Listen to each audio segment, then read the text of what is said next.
The Assembly will hear an address by His Excellency William Samoei Ruto, President of the Republic of Kenya and Commander-in-Chief of the Defense Forces. I request protocol to escort His Excellency and invite him to address the Assembly.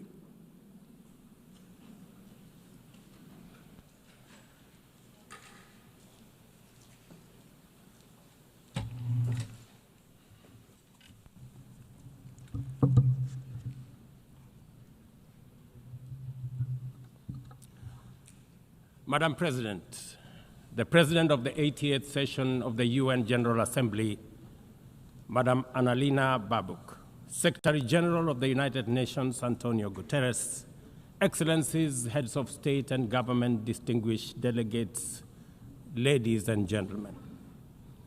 I congratulate you, Madam President, on your election to preside over the 80th session of the UN General Assembly. Madam President, you can count on Kenya's full support throughout your tenure as you steer the Assembly into the future. Ladies and gentlemen, 8 years ago, in the aftermath of the unprecedented global destruction and devastating war, the international community came together in hope. They created this organization, the United Nations, as a shield against the horrors of war, as a platform for dialogue, and as a bridge to a better, fairer, more secure global community. What is often forgotten or not mentioned today is that the United Nations grew out of the failure of the League of Nations that existed between 1919 and 1945. The League of Nations did not collapse for lack of good intentions or noble objectives. Formed at the end of the First World War and as part of the Treaty of Versailles, it was humanity's first attempt to build a permanent international organization to stop aggression and war and bring nations together. Its ambitions were to achieve collective global security, disarmament, peaceful dispute resolution, and cooperation on humanitarian and social issues. Despite these ideals, the League of Nations failed. The United States never joined, other great powers came and went, and without enforcement authority, its condemnation carried little weight. When Japan invaded Manchuria, when Italy marched into Ethiopia, and when Hitler openly defied its rules, the League stood by, helpless and powerless. By the late 1930s, its credibility had collapsed, and with the outbreak of the World War II, it was rendered irrelevant. Madam President, this history is both a lesson and a warning. Institutions rarely fail because they lack vision or ideals. More often, they drift into irrelevance when they do not adapt, when they hesitate to act, and when they lose legitimacy. To remain relevant, institutions must be reimagined, must be reformed, renewed, and aligned with emerging realities. 8 decades ago, the founders of the UN sought to correct the failures of the League of Nations by creating a stronger, more inclusive organization anchored in the principles of, and I quote, "We the people of the United Nations, determined to save succeeding generations from the scourge of war," end of quote. Today, we are gathered for the UN at 80. The question is unavoidable. Is the United Nations relevant to the demands of our time? Can it continue to serve humanity in the face of current realities? Or has it become a relic of a bygone era?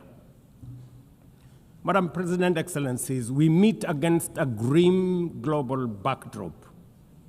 Conflict rages in Eastern Europe, the Middle East, the Sahel, the Horn of Africa, and beyond. Climate disasters grow fiercer by the day. Inequality deepens, pandemics loom, and technological disruptions outpaces governance. Instead of trust, mistrust is spreading. Instead of solidarity, fragmentation is taking root. In place of hope, anxiety fills our global community. We are living, to borrow from the words of the founders of this institution, not in larger freedom, but in growing uncertainty. At this moment of turbulence, when we most need a strong United Nations, the organization faces its deepest crisis in credibility and capacity. Funding cuts have paralyzed its operations. Bureaucracy has slowed its response. The Security Council remains frozen in the post-war structures of 1945, unable to act inclusively, with fairness, and with speed. Ladies and gentlemen, I can, however, state with absolute conviction that the United Nations has been one of humanity's greatest achievements. For 8 decades, it has held back the specter of global war, calmed conflicts from Cambodia to Liberia, and stood guard in some of the world's most dangerous places through the courage of its peacemakers and peacekeepers. Few institutions in humanity's history can claim such a legacy. The United Nations has stood at the front lines of humanitarian crisis, from famine relief in the Horn of Africa to emergency shelter for millions of Syrian and Ukrainian refugees. It was at the forefront in the eradication of smallpox, coordinated global responses to HIV and AIDS, Ebola, and COVID-19, and continues to champion universal vaccination. Its agencies have advanced women's rights, protected children, safeguarded refugees, and set global norms on everything from disarmament to climate action. The UN Sustainable Development Goals remain a shared blueprint for human progress. These are achievements no nation could have achieved alone, however rich, however great, or however powerful. And yet, every institution, no matter how noble its origins or impactful its legacy, must adapt to changing times or slide into irrelevance. Today, the United Nations stands at a crossroads of renewal on one hand or decay on another. Put differently, after 80 years, the rhymes of time are calling on us to reimagine the original promise that inspired the founding of the United Nations, and that is the quest for global peace, development, and human rights. But this call must now be answered in a global context that is profoundly different from the post-war era in which the UN was conceived then. We would be denying the cold, hard truth if we say that the United Nations is delivering as it should. On peace and security, its voice is too often drowned by the rivalries of great powers, while some nations simply ignore its resolutions and do as they please. Too often, the UN's blue helmet, once a symbol of moral authority, no longer commands the same respect. From the conflicts in Gaza to Ukraine, to the crisis in Sudan, DRC Congo, Somalia, and the Sahel, we see actors proceed undeterred by the United Nations calls. Excellencies, ladies and gentlemen, Kenya speaks from the experience of a nation deeply invested in multilateralism. For decades, we have placed our troops and police in harm's way for peacekeeping missions across Africa and beyond, from Somalia to Democratic Republic of Congo, from South Sudan to most recently in our neighborhood here in Haiti. Over the past 15 months, we are proud to have led the multinational security support mission in Haiti, not because it has been easy, but because solidarity is the essence of the United Nations. Madam President, the mandate of the MSS mission is coming to an end in a few days. As the lead nation, allow me to briefly share our experiences, the successes and the challenges, as both a cautionary tale and a living lesson about the strengths and weaknesses of the current global security governance architecture. For far too long, the people of Haiti called out to the world. Too often, their pleas were met with silence, hesitation, or half measures. Haiti became a tragic reminder of what happens when the international community looks away, prevaricates, or offers half-hearted support. When Kenya responded to the quest for the Haitian authorities, it was in the belief that we were joining a genuinely multinational effort. We welcomed and fully embraced Resolution 2699, by which the United Nations Security Council authorized the MSS with Kenya as the lead nation. Drawing on our decades of peace support operations, we stepped forward, stepped up, and deployed our officers to confront the rampant menace of gang violence in Port-au-Prince and its environs.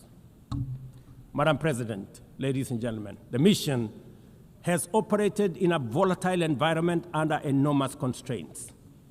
It has been underfunded, under-equipped, and operated below 40% of its authorized personnel strength.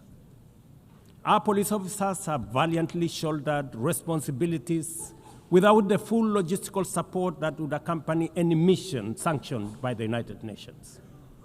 Despite these challenges, and against all odds, the MSS has delivered results many thought were impossible.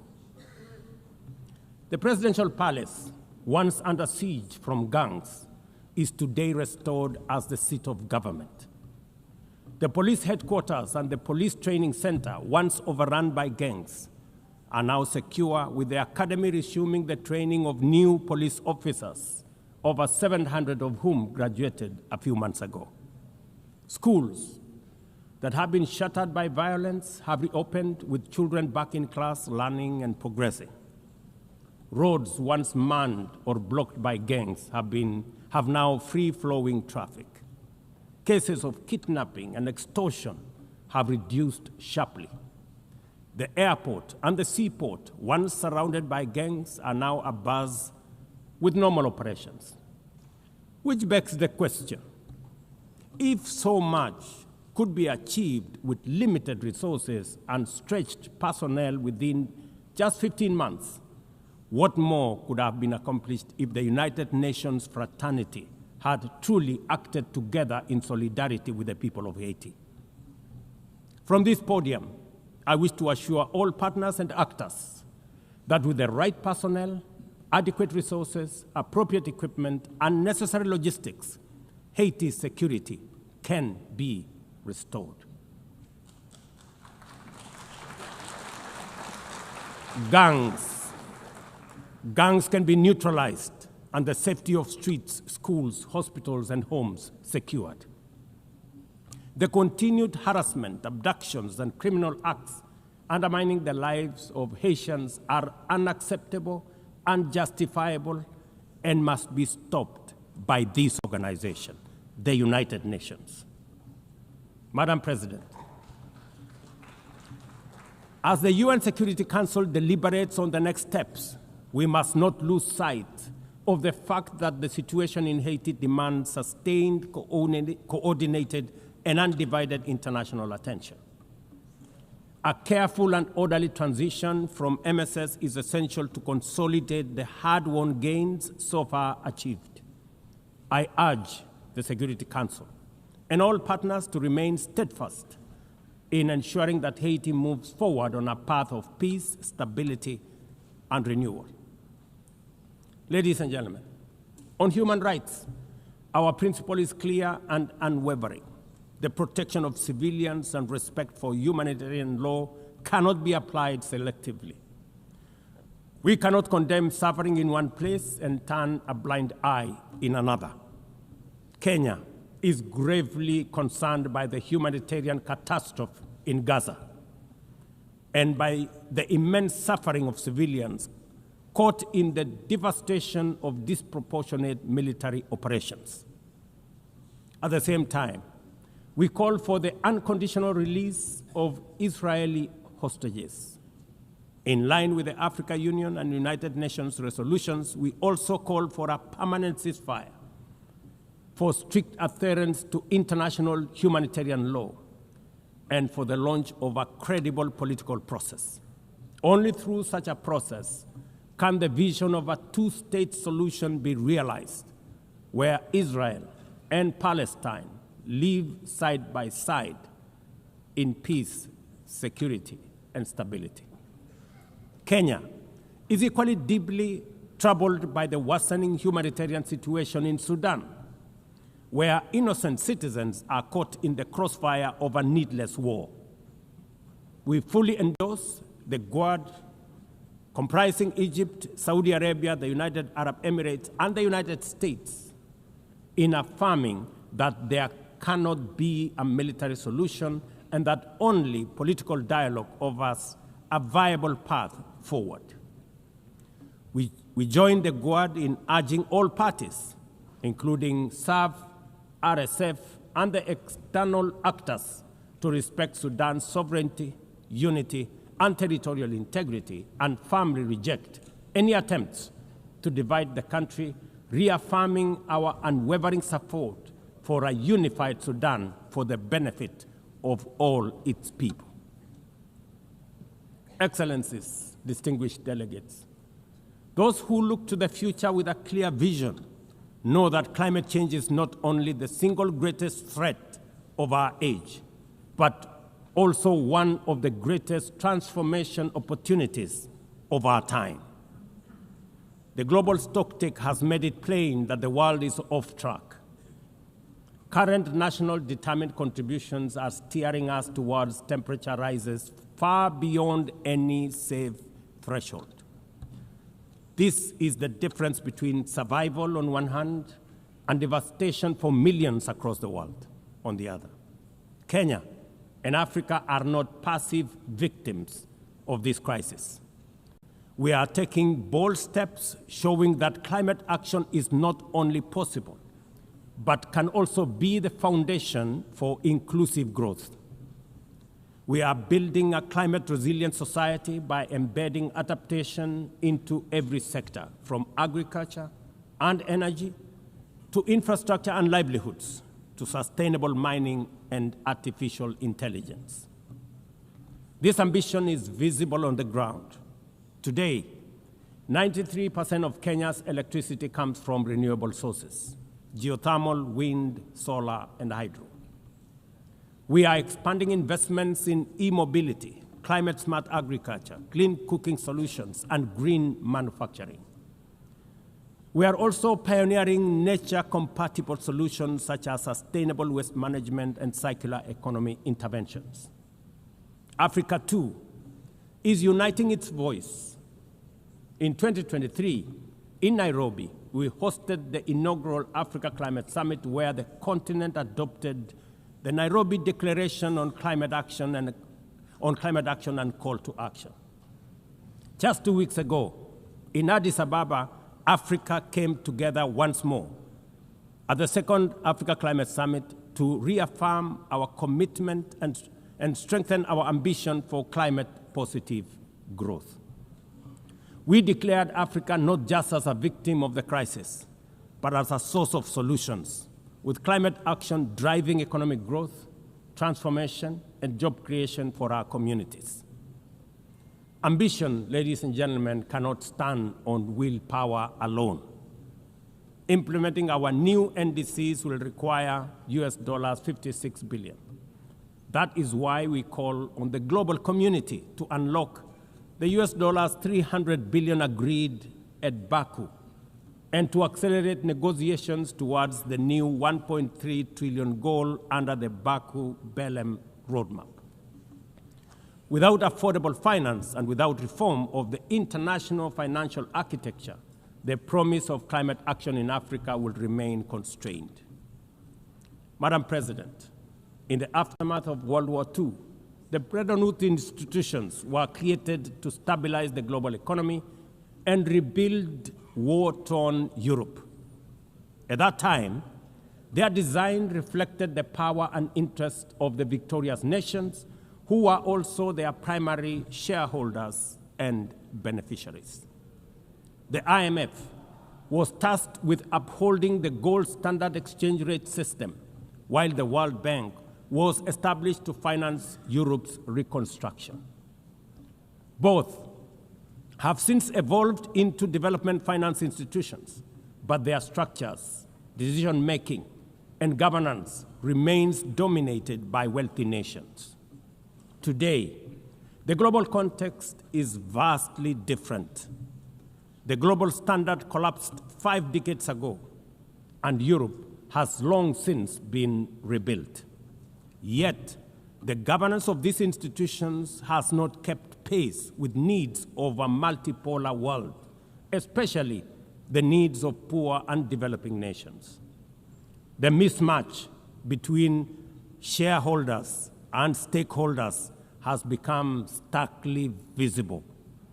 For instance, during the IMF's recent allocation of special drawing rights, 64% went to wealthy nations. Just imagine, 64%. With little need for liquidity support. They didn't need the money anyway, but they got 64%. While the poorer countries received just 2.4%. What a disconnect.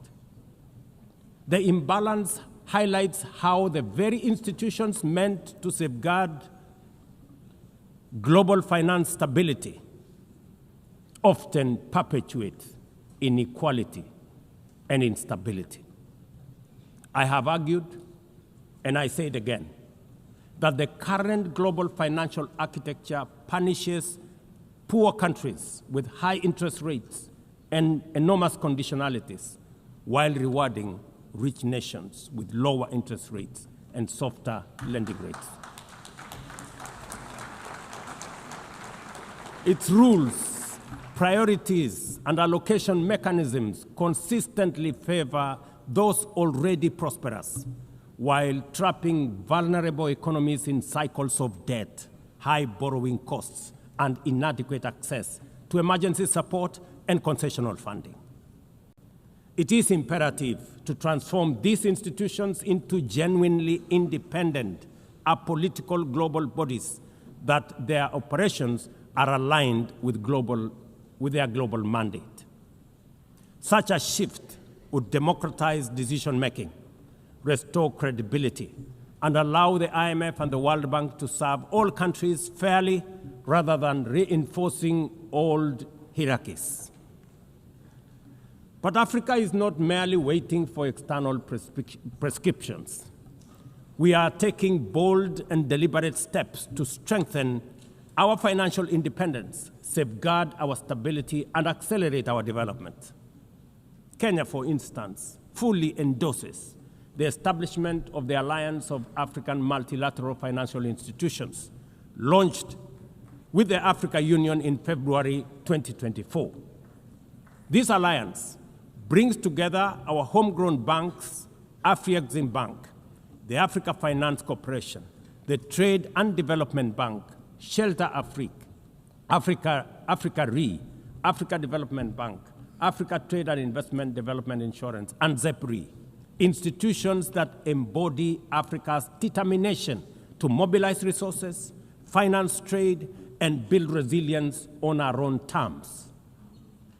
At the same time, the Africa Union is championing 3 transformative institutions: the Africa Central Bank, which will issue a single currency and free our trade from dependence on foreign money; the Africa Monetary Fund, positioned to stabilize our economies and give us true financial sovereignty; and the Africa Investment Bank, designed to mobilize resources for infrastructure, industrialization, and integration that Africa needs to rise.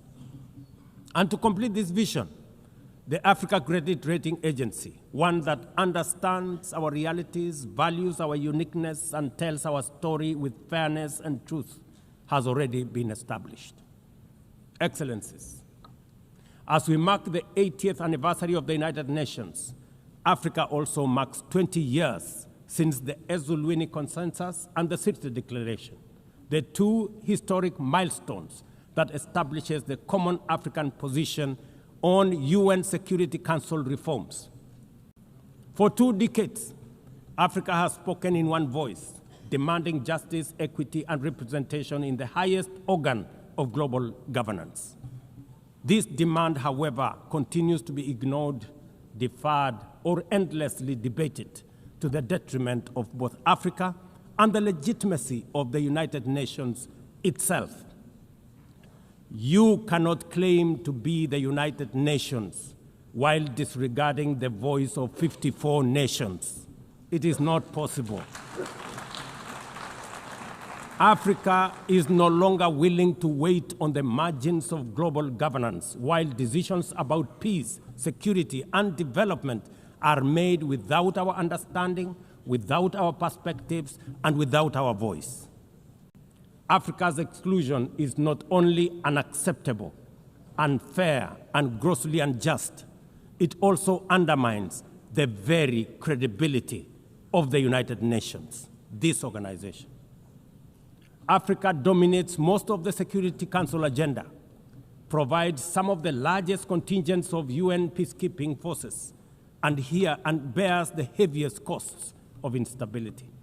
Yet we remain the only continent without a permanent seat at the main table where decisions about our destiny are made.